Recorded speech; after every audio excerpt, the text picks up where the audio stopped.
O santuário israelita era uma parábola ritual complexa e como uma instituição típica, ou seja, que tipificava o plano da redenção. Ele deve ser estudado e compreendido em sua complexidade para que possamos ter uma visão clara de sua importância na palavra de Deus.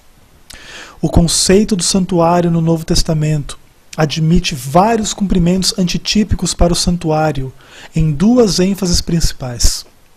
A primeira ênfase é na função de unir e reunir o povo de Deus com Deus e Deus com seu povo, que esse santuário possuía. Em Êxodo 25, verso 8, lemos: "E me farão um santuário para que eu possa habitar no meio deles."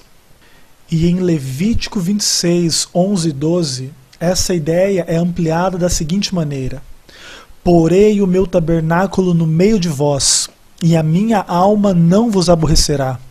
Andarei entre vós, serei o vosso Deus, e vós sereis o meu povo." O santuário de Deus, visível na terra, era uma demonstração do esforço e iniciativa do Senhor em se aproximar e se reconciliar com a humanidade. Isso se torna um fato de relevância especial diante da quebra do relacionamento perfeito entre Deus e os seres humanos, com a queda descrita em Gênesis 3. Nessa ênfase voltada para a reunião entre Deus e o homem, mais um dos cumprimentos antitípicos do santuário foi a encarnação de Deus em Cristo, que se fez carne e habitou entre nós, João 1, verso 14. O verbo habitar aqui significa literalmente armar a sua tenda. Outro cumprimento antitípico nessa ênfase é a revelação de que, mediante a habitação do Espírito Santo em nós entendemos que somos o santuário onde Deus habita. 1 Coríntios 6, 19, Romanos 8, verso 11 e 2 Timóteo 1, verso 14. Assim também entendemos que tanto individualmente como coletivamente somos, como igreja, o santuário de Deus, um edifício espiritual. Por fim, nessa ênfase, a nova terra, redimida do pecado, será o tabernáculo de Deus com os homens, e Deus mesmo habitará com eles para todo sempre. A segunda ênfase de cumprimento tipológico do santuário israelita enfoca o problema do pecado e a resposta divina ao mesmo, ao que chamamos de expiação. O serviço sacrificial, que contém os elementos básicos e essenciais da salvação em Cristo, foi ensinado aos homens desde que o ser humano caiu. Tanto Adão e Eva como seus filhos conheciam a verdade de Deus nesse sentido, e foi por isso que Abel ofereceu um mais excelente sacrifício que Caim, segundo a palavra de Deus. Hebreus 11, verso 4. Essa prática ensina de forma embrionária, porém clara, que os pecados eram perdoados não por méritos dos adoradores, mas pelo fato que uma vítima ensanguentada morria em lugar deles.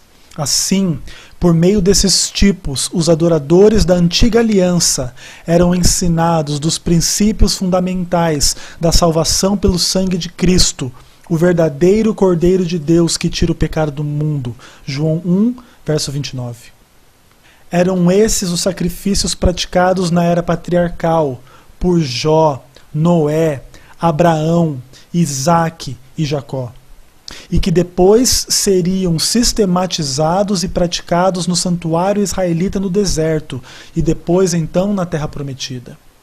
Nesse contexto, dois conceitos se destacam.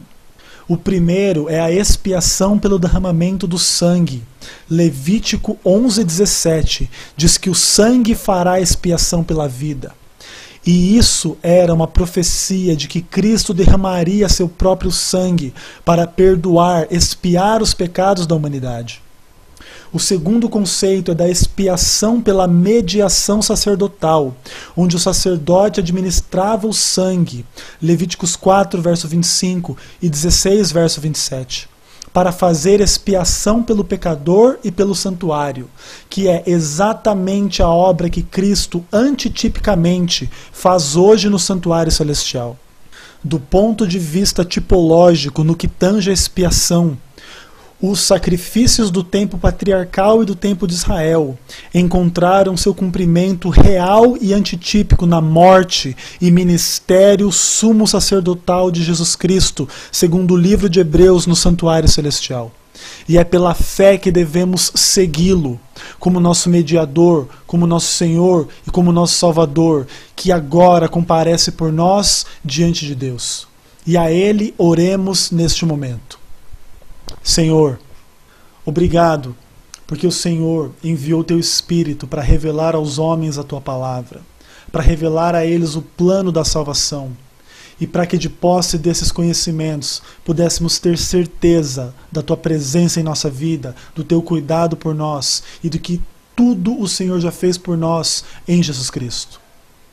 Pedimos, Pai, que pelos méritos do sangue que Ele derramou por nós, o Senhor nos perdoe a todos os pecados, transforme o nosso coração, a nossa mente, escreva a Tua lei no mais profundo da nossa alma e faça a Tua vontade na nossa vida. Oramos e pedimos em nome de Jesus Cristo. Amém.